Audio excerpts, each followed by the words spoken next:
আগের থেকে এইসব উৎপাত করছে। মানুষ ভয় পেলে, যেমন সাপ ভয় পেলে ফোঁস করে, বিড়াল ফোঁস করে ভয় পেয়ে গেলে সেরকমই করছে। ভয় পাওয়ার একটা লক্ষণ। তোমার স্ট্যাটাস রিপোর্ট জমা দিচ্ছে আজকে সিবিআই, তোমার ঠিক আছে, আমরা চাই, প্রত্যেকটি মানুষ চায় যে ধরনের দুর্নীতি হয়েছে শিক্ষক ঘোটালা থেকে আরম্ভ করে অন্যান্য, সেগুলো তদন্ত হচ্ছে, তার সত্য রিপোর্ট সামনে এসে দোষীরা সাজা পাক এবং আগামী দিনে এই ধরনের ঘটনা না হোক এবং যোগ্যরা চাকরি পাক, এটা আমরা চাই। তাড়াতাড়ি হওয়া উচিত। জগন্নাথ মন্দির উদ্যোগে রাজনৈতিক সংবাদ রাজনৈতিক চর্চা শুরু হয়েছে। পশ্চিমবাংলায় যা হয় সব নিয়ে রাজনীতি হয়। রাম মন্দিরকে নিয়ে অনেক রকম কথা উঠেছিল। রাম মন্দির হিন্দু সমাজ নিজেরা করেছে, উন্মোদন করেছে, লক্ষ লক্ষ লোক এসছে। তো এখানেও মন্দির দেখতে সবাই যাবে, তো তা করলে ভোট পাওয়া যাবে এরকম মনে হয় না।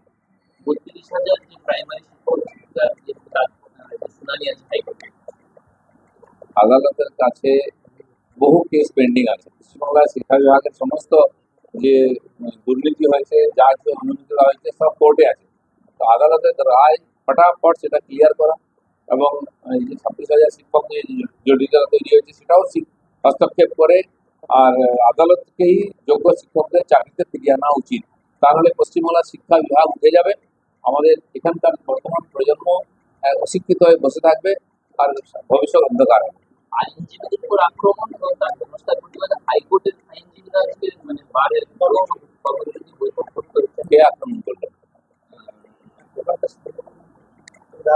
আইনজীবী হোক বা পুলিশ হোক, তাদের উপরে আক্রমণ করার অধিকার কারো নয়। সেটা তো আইন হাতে তুলে নেওয়া। কোর্টের ভিতরে আমরা দেখেছি বিচারপতিকে ঘিরে আইনজীবীরা এক সময় আর ঘেরাও করেছে, তার মধ্যে স্লোগান দিয়েছে, এটাও তো ঠিক নয়। আইনজীবীর কাছে এটাও আশা করি না আমরা। আর আইনজীবীরা তাদের স্বাধীনভাবে কাজ করুন, আদালতের কাজেও হস্তক্ষেপ না করুন, বিচারপতি এটাও দেখতে হবে। দাদা, উত্তরবঙ্গ উন্নয়ন মন্ত্রী গৌতম দেব বলেছে দলের হিতে দলের প্রার্থীকে হারালে রিয়াদ করা হবে না। কেন বলছেন এসব? আজকে টিএমসির মধ্যে এত দূর চলে গেছে যে নিজের বিরোধী নিজেদেরকে হারাচ্ছে, কিন্তু উনি বললে কিছু হয় না। মমতা ব্যানার্জি বললে কেউ শোনে না, গৌতম দেবের কথা কি শুনবে? চলুন, সময়